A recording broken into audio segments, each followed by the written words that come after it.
Tiga paslon gubernur dan wakil gubernur DKI Jakarta terus menggelar kampanye guna pemenangan Pilkada DKI 2017. Selain janji dan harapan, para kandidat juga terus mendengarkan keluhan baik dari warga maupun berbagai komunitas di ibu kota.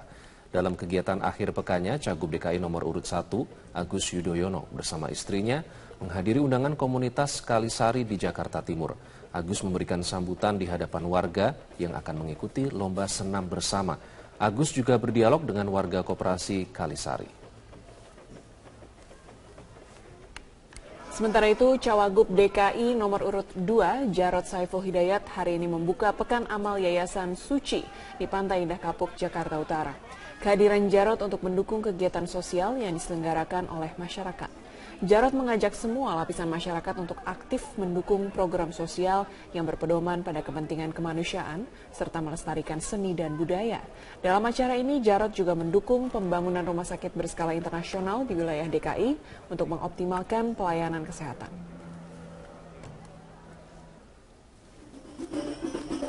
Calon Wakil Gubernur nomor urut 3, Sandiaga Uno, hari ini berkampanye ke kawasan Kampung Rambutan, Jakarta Timur. Selain berkampanye, relawan Anies Sandi juga menyediakan pelayanan kesehatan. Pelayanan kesehatan yang disediakan berupa cek gula darah, asam urat, dan kolesterol. Relawan juga menyediakan obat secara gratis. Dan seperti biasa, Sandi juga berdiskusi mengenai kendala yang dihadapi oleh warga Jakarta. Sandi berjanji nantinya akan mencari solusi dari permasalahan warga.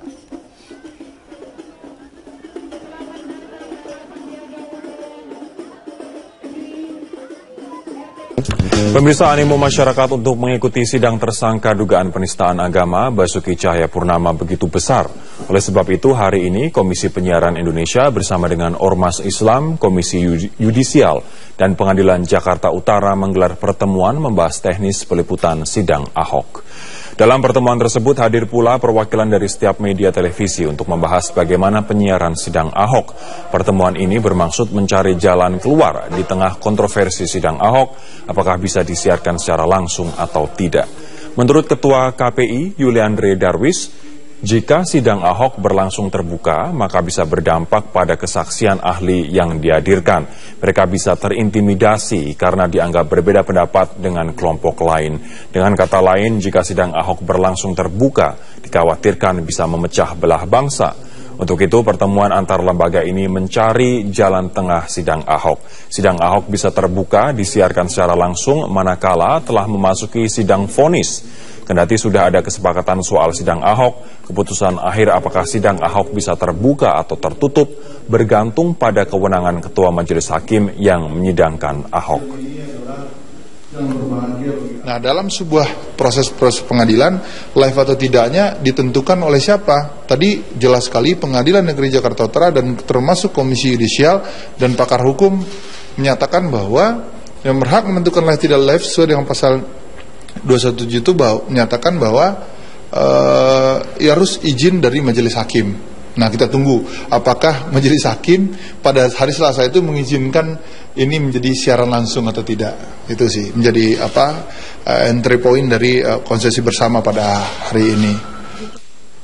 Sementara itu, hal serupa juga diungkapkan Dewan Pers. Mereka juga mengingatkan bahaya perpecahan bangsa jika sidang kasus dugaan penistaan agama yang menjerat Basuki Cahayapurnama disiarkan secara langsung oleh media televisi. Saja pengadilan nanti akan menyatakan terbuka atau barangkali terbuka terbatas, maka pertimbangan teman-teman terutama media televisi karena ini punya dampak langsung adalah harus melihat kembali untung dan rugi terkait dengan nanti ketika saksi-saksi sedang diperiksa atau ahli-ahli dimintai keterangannya di pengadilan. Karena itu akan memecah bangsa dan bukan tidak mungkin setiap saksi dan ahli yang hadir akan dibuli oleh pihak yang tidak terbuka. Itu suatu azas dalam masyarakat yang demokratis ya. Tetapi dalam keterbukaan itu baru bermanfaat kalau ada ketertiban. Karena itu keterbukaan ada batasnya seperti dikatakan Pak Stanley tadi. Sementara itu, tersangka kasus dugaan penistaan agama Basuki Cahayapurnama atau Ahok mengakui kasusnya sudah menimbulkan perpecahan di masyarakat. Oleh karena itu, dirinya meminta agar persidangan digelar terbuka layaknya persidangan Jessica Kumala Wongso.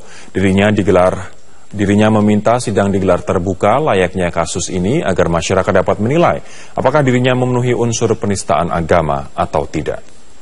Dalam sambutannya di sela-sela kampanyenya di rumah Lembang, Ahok menilai perlunya persidangan yang terbuka untuk memberikan kesadaran pada masyarakat apakah dirinya memang terbukti memenuhi unsur penistaan atau tidak. Dia mengakui keadaannya saat ini tidak lepas dari peran media sosial. Berbagai macam informasi yang tersebar di media sosial dan tidak adanya cross-check atas informasi ini membuat dirinya seolah-olah menghina agama sehingga menimbulkan perpecahan di masyarakat. Bapak Ibu, Selasa adalah kesempatan saya menyampaikan di hadapan hakim bahwa saya tidak ada niat, tidak pernah menghina atau menafsirkan ayat tertentu. Saya bilang apa stasiun TV semua, kalau mau adil, jangan cuma Jessica diliput dong, yang saya juga harus diliput. Supaya semua orang bisa lihat ada nggak unsur saya. Kalau tidak ada unsur, ya mohon hakim yang seadil-adilnya. Kayak saya mau kerja, saya mau kampanye. Masa saya disandra gara-gara fitnah seperti itu, dipanggil-panggilin. Nanti kalau dinyatakan terdakwa, saya dinyatakan non aktif lagi. Saya mau kerja untuk orang Jakarta. Ini yang kita sampaikan. Calon Gubernur DKI Jakarta nomor urut 2 Basuki Cahayapurnama menilai kecurangan dalam demokrasi untuk meraih kekuasaan sama dengan korupsi. Sebab ujung tombak demokrasi adalah kedaulatan rakyat. Dalam pernyataannya menyambut Hari Anti Korupsi Nasional, Ahok mengatakan kunci mencegah korupsi yaitu lewat keterbukaan, termasuk saat kampanye.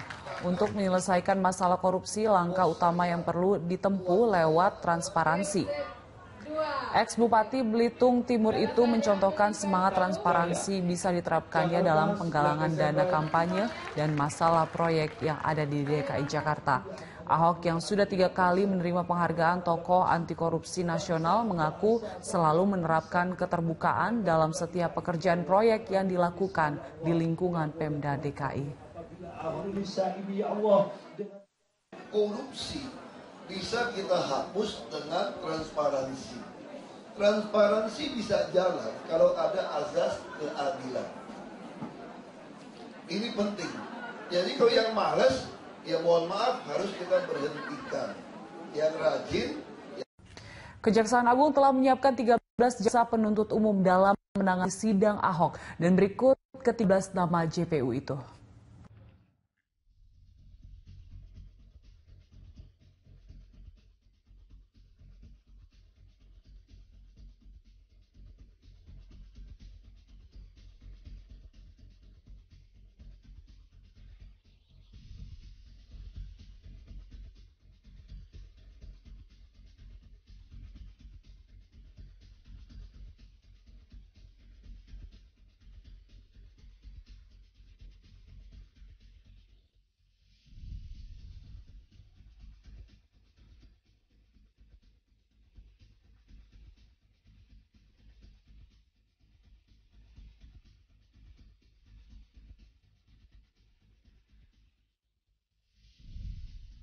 Sementara itu, tersangka penistaan agama Basuki Cahayapurnama mengaku kasus dugaan penistaan agama yang dihadapinya membuat perpecahan di masyarakat.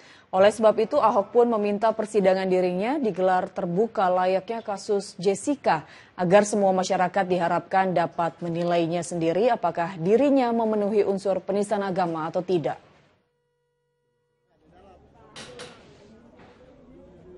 Dalam sambutannya saat menerima masyarakat di rumah Lembang, Ahok menegaskan permasalahan dugaan penistaan agama ini juga tidak lepas dari sosial media. Menurut Ahok, media sosial membuat seolah-olah dirinya menghina agama dan membuat perpecahan di antara masyarakat.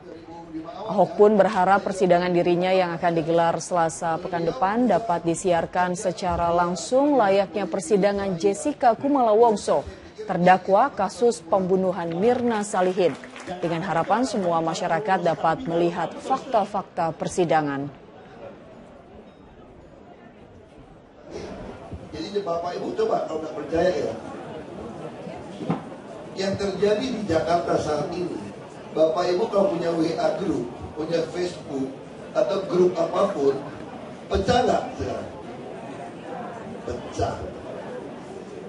Jadi saya buat kalian berantem semua nih, gara-gara Ahok. Jadi buku ini benar juga, semua melawan Ahok. Ini yang semua yang lawan yang apa? Saya selalu pengalaman saya berpolitik, orang yang rezekinya kita ambil, yang marah, yang selama ini enak. Karena yang kedua, ini masalah dipengaruhi dari sosmed seolah-olah saya menghina agama yang bersangkutan. Makanya saya sudah mohon doa Bapak Ibu, Selasa adalah kesempatan saya menyampaikan di hadapan hakim bahwa saya tidak ada niat, tidak pernah menghina atau menafsirkan